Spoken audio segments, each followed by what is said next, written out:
Alors, il me fait plaisir de vous présenter nos 4 panélistes de la table ronde. Ce sont, à notre avis, des sommités sur la laïcité. Accueillons d'abord notre première panéliste, Madame Louise Mailloux, professeure de philosophie au Collège du Vieux-Montréal, cofondatrice du collectif citoyen pour l'égalité et la laïcité, CCL, dont elle a été l'éditrice du site Web. Elle est l'auteure de La laïcité, ça s'impose, aux éditions du Renouveau québécois 2011. Elle a collaboré au dictionnaire de la laïcité paru chez Armand Collin, également en 2011, de même qu'à l'ouvrage Le Québec en quête de la laïcité aux éditions Éco-Société 2011. Madame Mailloux s'intéresse, entre autres, à la philosophie de la laïcité, soit la dimension politique des religions, particulièrement celle de la critique des intégrismes religieux en lien avec les droits des femmes. Madame Mailloux nous dressera un panorama de la laïcité au Québec depuis ses origines jusqu'à la laïcité ouverte. Alors, la laïcité au Québec est l'avenir.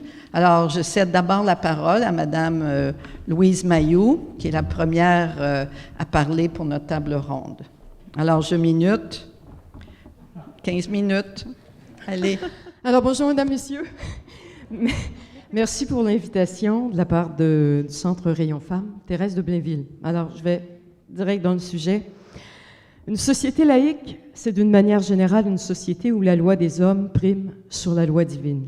Une société où la Torah, la Bible et le Coran ne remplacent pas les lois civiles et où la croyance de certains ne doit pas devenir la loi de tous. L'État laïque est neutre. Il ne privilégie ni n'impose aucune religion, laissant ainsi à chacun la liberté de choisir ses croyances ou ses convictions.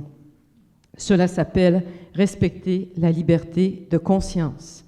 L'État laïque est neutre parce que l'État est public, qu'il s'adresse à tous les citoyens, qu'ils soient catholiques, protestants, athées, juifs ou musulmans, qu'il s'adresse à eux dans ce qu'ils ont de commun, alors que la religion est une affaire particulière, personnelle et privée, qui n'a pas sa place dans les institutions publiques. Bref, les gens ont la liberté de croire ou de ne pas croire, mais cela ne leur donne pas pour autant le droit d'imposer leurs croyances dans l'espace civique. L'État laïque s'adresse à des citoyens égaux, ayant tous les mêmes droits et les mêmes devoirs, quelles que soient leurs croyances, et où chaque citoyen ne peut invoquer sa religion pour se soustraire aux règles et aux lois communes, justement parce que dans l'État et dans ses institutions, les lois civiles ont préséance sur les lois divines. En gros, l'idéal d'une société laïque pourrait se résumer à cela.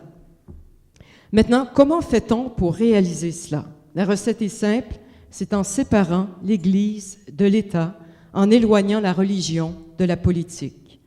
On entend souvent dire que la laïcité est anti-religieuse, que c'est de l'athéisme et qu'un État laïque veut supprimer les religions. Rien n'est plus faux. Séparer n'est pas supprimer. Loin de les supprimer, l'État laïque inclut toutes les religions et même leurs contraires. Il les inclut toutes parce qu'il n'en impose aucune. En ce sens, il permet le maximum d'ouverture. Cet idéal laïque n'est pas tombé du ciel. Il a été rendu nécessaire alors qu'au XVIIe siècle, les guerres de religion mettaient l'Europe à feu et à sang. C'est à ce moment-là que la laïcité est apparue comme la solution pour pacifier cette Europe meurtrie par ces religions d'amour qui se faisaient âprement la guerre.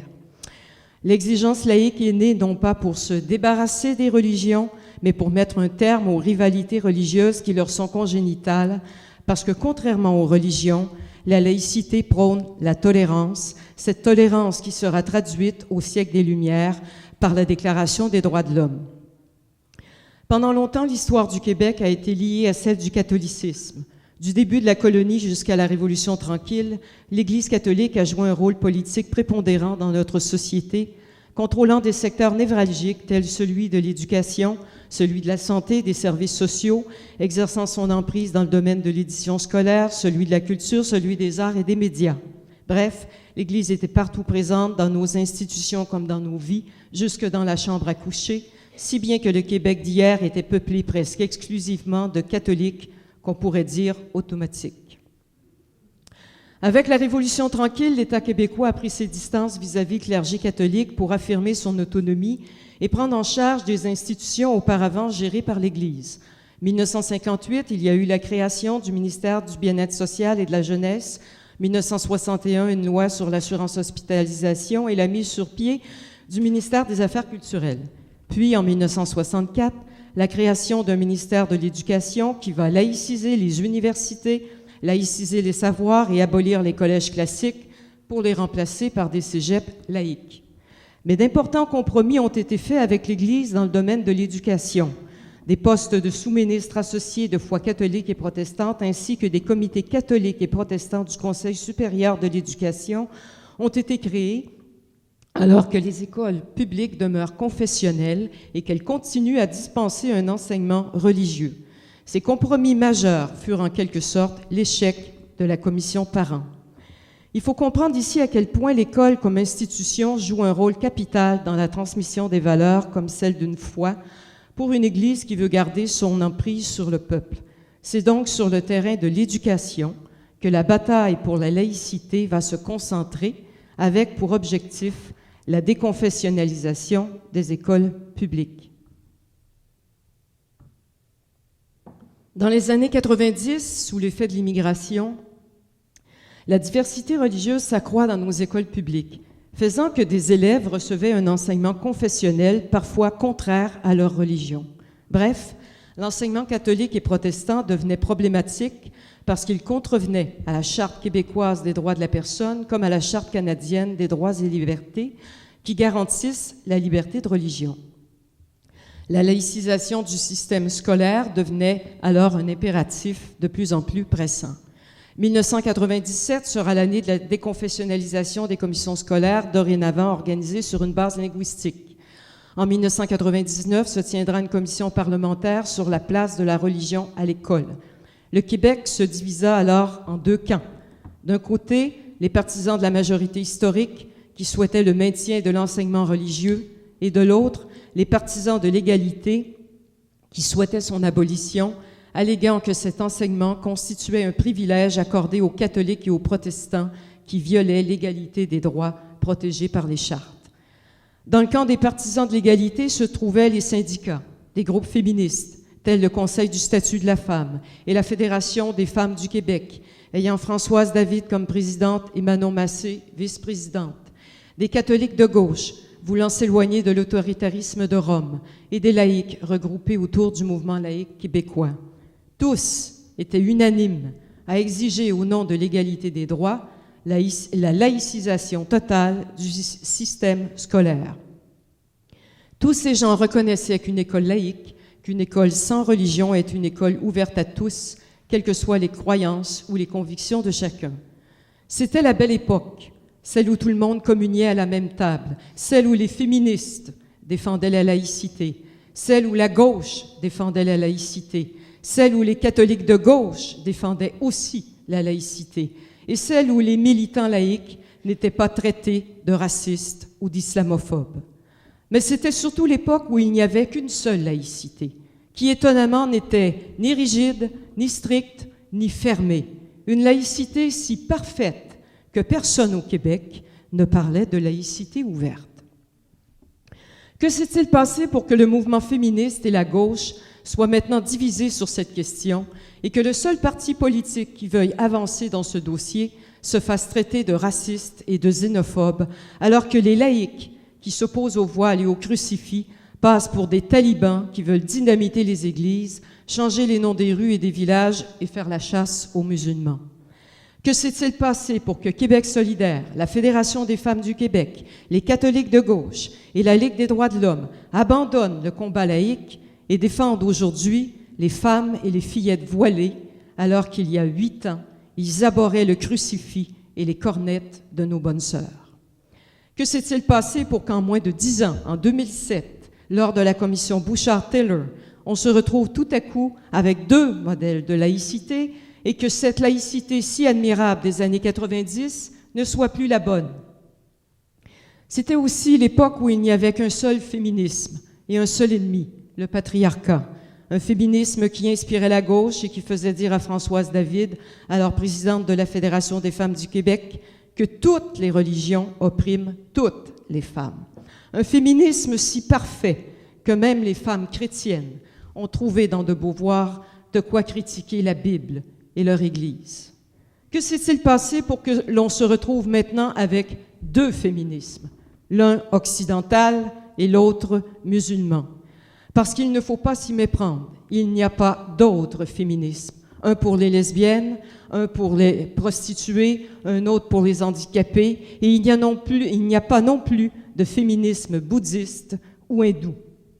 Un féminisme pour les blondes, un autre pour les brunes, et un troisième pour les rousses. Non, à la Fédération des femmes du Québec, nous avons maintenant deux féminismes, l'occidental repentant et le musulman triomphant. Un féminisme qui mélange l'islam avec les prostituées et les lesbiennes et qui dit que les femmes blanches occidentales oppriment celles qui sont noires en fauteuil roulant et que les femmes blanches de la majorité euro-descendante dont la salle est remplie ici aujourd'hui ont le réflexe colonialiste facile de s'être déjà pratiqué sur les femmes autochtones qui, comme l'affirmait Samira Laouni en entrevue à Radio-Canada en décembre sur le niqab dans les cours de justice, disait que les femmes musulmanes d'Afrique du Nord qui vivaient à Montréal avaient la même oppression que les femmes inuites du Grand Nord. Wow! Ça décoiffe l'intersectionnalité, non? Et j'ai bien hâte d'entendre Mme Laouni défendre les lesbiennes et de la voir avec son voile au défilé de la fierté gay. Les années 90, c'était aussi l'époque où il n'y avait qu'une seule religion. Pas de chrétiens modérés qui font de la religion, ni de christianistes radicaux qui font de la politique. Et pas de christianophobie non plus. Non, rien que des chrétiens, point. Mais que s'est-il passé?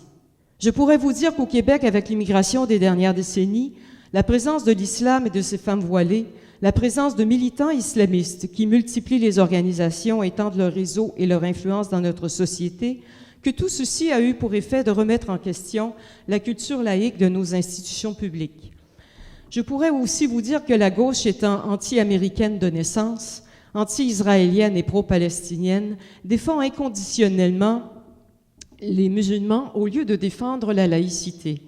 Je pourrais vous dire que la Fédération des femmes du Québec est infiltrée depuis quelques années par des militantes islamistes, voilées ou pas, qui se retrouvent dans des instances décisionnelles et dont certaines défendent la charia.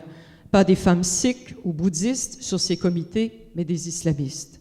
Je pourrais également ajouter que les catholiques de gauche qui militent dans l'anonymat, à Québec solidaire, à la Fédération des femmes du Québec et à la Ligue des droits de l'homme, voient dans l'islam, pour qui la laïcité est une hérésie, une occasion inespérée de ramener la religion dans l'espace public. Et que tout ce beau monde communie à la sainte table de la laïcité ouverte, cette fausse laïcité ne visant qu'à redonner aux religions une visibilité et une légitimité dans nos institutions publiques. La laïcité a changé et le féminisme a changé aussi. Ils ont été contaminés par le multiculturalisme et l'islamisme.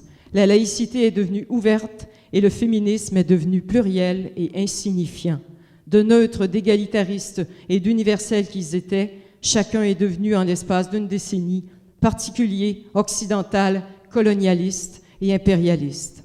Dans le rapport Bouchard-Taylor, la laïcité n'est plus neutre, mais elle devient le reflet des valeurs de la majorité, d'une majorité tyrannique à l'endroit des minorités, d'une majorité dont les valeurs collectives sont discriminatoires à l'égard des autres. Une majorité dont on se fout éperdument qu'elle soit une nation, une majorité qui, de l'Abitibi jusqu'aux îles de la Madeleine, est raciste et colonialiste, une majorité qui, avec son histoire et sa culture, devient suspecte et que l'on doit absolument neutraliser. Dans le féminisme multiculturel de la Fédération des femmes du Québec, le féminisme n'est plus neutre non plus, mais impérialiste et colonialiste, parce qu'il reflète les valeurs de la majorité, de celles des femmes blanches, occidentales, racistes et colonialistes. Ces femmes qui se sont battues et qui ont changé le monde, si bien que l'on dit du XXe siècle qu'il a été le siècle des femmes. Nous sommes rongés par le multiculturalisme, et son cancer relativiste qui tolère n'importe quoi sous prétexte que c'est différent. Nous les femmes, nous les laïcs, Nous devons être fiers de ce que nous avons accompli et continuer d'aller de l'avant, sans douter de soi, sans renoncer à soi, sans se laisser humilier par des gens qui défendent le voile ou le niqab, sans se laisser humilier par des gens qui plaident l'indignité pour les femmes, sans se laisser mépriser par des islamistes qui n'ont en tête que de nous imposer la charia. Ça suffit. Nous devons maintenant retrouver confiance dans la laïcité et dans le féminisme qui nous a toujours unis. Et ne pas oublier ce que disait Pierre Falardeau. Si tu te couches, ils vont te piler dessus. Mais si tu restes debout, ils vont devoir te respecter. Je vous remercie.